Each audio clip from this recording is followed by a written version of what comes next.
পলাশ স্বীকৃত যে সে বাংলাদেশের একজন সুপারস্টার। 4-5 জন এসে শিমুলের সাথে বিশাল বড় স্টারের মতো ছবি তোলা শুরু করলো, যে আসেন আসেন আপা শর্ট শর্ট শর্ট। ব্যাচেলার পয়েন্টের শুরুটা আপনারা দেখেছেন। একটু বলি যে তখন নিকেতনের ছোট্ট একটা ফ্ল্যাটে আমরা শুটিং করতাম।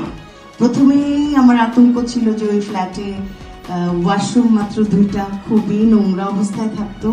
আমরা খুব প্রতিকূল অবস্থায় শুটিংটা শুরু করেছিলাম।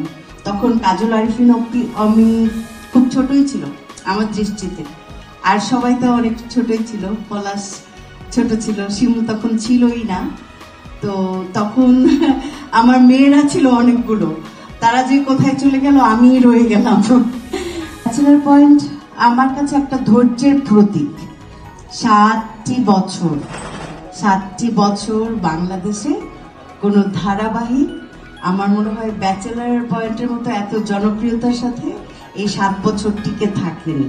যে আসেন আসেন আপা শর্ট শর্ট শর্ট, আসেন আসেন আসেন, মানে দিনে 10টা 9টা সিন করতে হবে এমন তারা নেই, কিছু নেই। আর ওই যে ব্যাচেলার পয়েন্ট ধৈর্যের প্রতীক।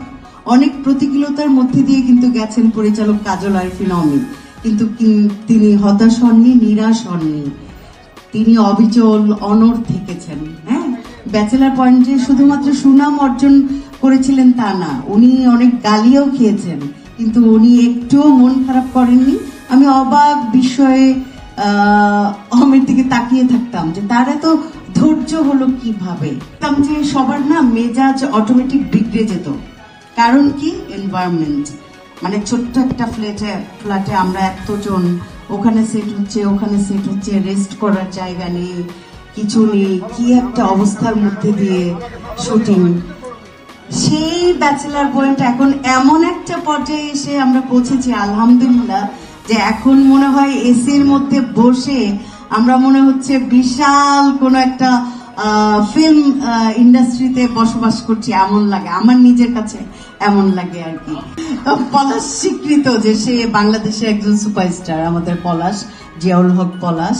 ব্যাচেলার পয়েন্টের মাধ্যমে আমাদের সব ছোট ছোট ভাইগুলো বড় হয়ে গেছে এবং তুমুল জনপ্রিয় হয়ে গেছে।